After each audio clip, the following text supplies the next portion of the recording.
One winter storm is all it takes to expose the biggest weakness in most homes, but the world's most expensive homes solved this problem years ago. Let's find out how. And if you enjoy fact-based, premium documentaries like this, be sure to subscribe, turn on the notification bell, and share this video with someone who loves luxury engineering, architecture, and the hidden technology behind extraordinary homes. This mansion sits in one of the snowiest places in North America. It's designed so it rarely, if ever, needs shoveling. Not once. The driveway, the steps, the pool deck, clear every single storm. And the reason is hiding in plain sight, right under your feet. Hidden in the mountains, deep in snow country, sits a home that seems to ignore winter entirely. Even in the middle of a heavy storm, its driveway, walkways, steps, and pool deck stay clear, with little to no manual snow removal. And the secret really is under that driveway, but not in the way you'd think. It's not a coating, it's not a chemical, it's a network running through the entire house. The technology is called a hydronic snowmelt system. Beneath the driveway, walkways, and stone surfaces runs a network of tubing, similar to radiant floor heating. A heated water glycol mixture flows through it, powered by a boiler, or increasingly, a geothermal heat pump. As that warm fluid circulates, it gently heats the surface above, just enough to melt snow as it lands. Many systems use sensors and controls to reduce unnecessary energy use. It sounds futuristic. It isn't. Versions of this have quietly heated bridges, ramps, and hospital walkways for decades, long before it ever showed up in a driveway. But heating the driveway was actually the easy part. But the driveway is only half the system. The roof is where it gets clever. Ice dams form when melted snow refreezes at the roof's edge, trapping water that can back up under the shingles and into the house.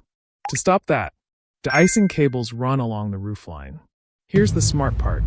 These cables don't run all winter. Weather sensors track moisture and temperature, and only activate the system when conditions actually call for it.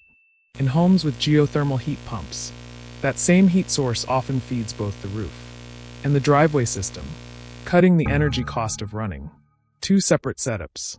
And once you realize how many systems are working together, the real cost starts to make sense. So what does this actually cost? Installation costs vary widely, but can reach tens of dollars per square foot, depending on the system and project scope.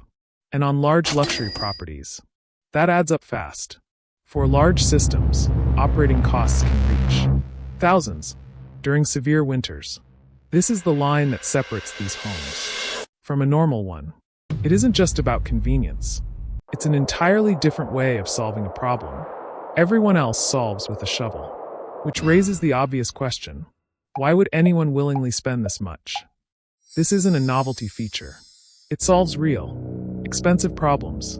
It reduces liability from slip and fall accidents.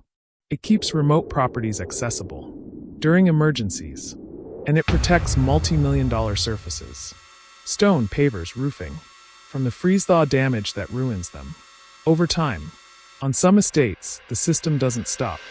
At the driveway, it reaches the pool deck, the entry stairs, every surface people actually walk on. And that's exactly why these systems are most common in a handful of high-snow, high-value markets. This isn't a novelty feature. It solves real, expensive problems. It reduces liability from slip and fall accidents. It keeps remote properties accessible during emergencies. And it protects multi-million-dollar surfaces, stone, pavers, roofing, from the freeze-thaw damage that ruins them. Over time, on some estates, the system doesn't stop. At the driveway, it reaches the pool deck, the entry stairs, every surface people actually walk on. And that's exactly why these systems are most common in a handful of high-snow, high-value markets. This kind of system isn't scattered randomly across the country. It clusters in specific markets: Aspen, Jackson Hole, Telluride, Lake Tahoe, where heavy snowfall collides with extremely high property values. In those markets, snowmelt systems are common enough to be viewed as a practical luxury rather than a novelty, and because retrofitting one after construction is far more expensive than building it in, these systems are often easier and cheaper to install during construction than to retrofit later. Here's what the marketing leaves out. These systems are energy hungry, where the power grid or heating source relies on fossil fuels. Melting snow all winter comes with a real carbon cost, one most buyers never see on a spec sheet. Geothermal heat pumps soften that trade-off. They don't erase it, because there is a question luxury brochures rarely answer. What does it cost to fight nature itself? Even the most efficient version of this system is still spending significant energy to solve a problem most people solve with 15 minutes and a shovel. And these systems aren't. Install it and forget it. The tubing sits buried under finished stone and concrete. If it fails, there's no quick fix. Repairs mean tearing up the exact surface the system was built to protect. That single fact is why installation quality matters more here than almost anywhere else in the house. A mistake can remain hidden for years and become expensive to correct. Snowmelt systems are really one example of a bigger pattern in ultra-luxury real estate, engineering the house around whatever the local climate throws at it.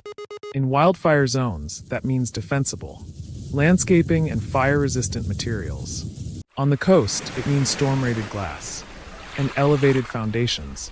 In the mountains, it means, by noon after a major storm, most driveways are buried under snow. This one looks almost untouched, as if winter never had a chance.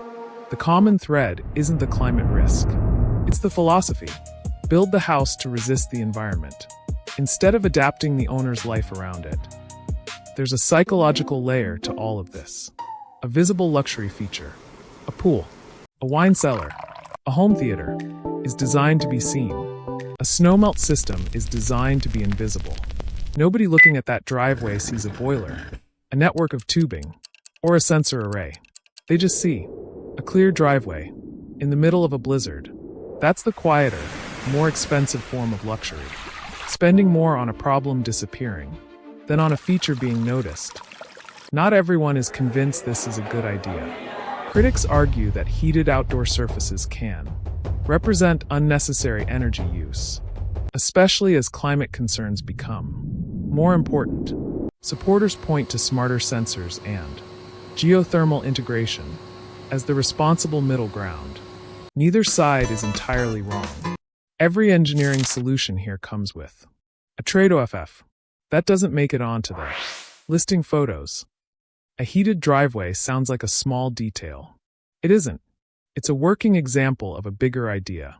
Building a house that doesn't just shelter you from the environment, but actively resists it.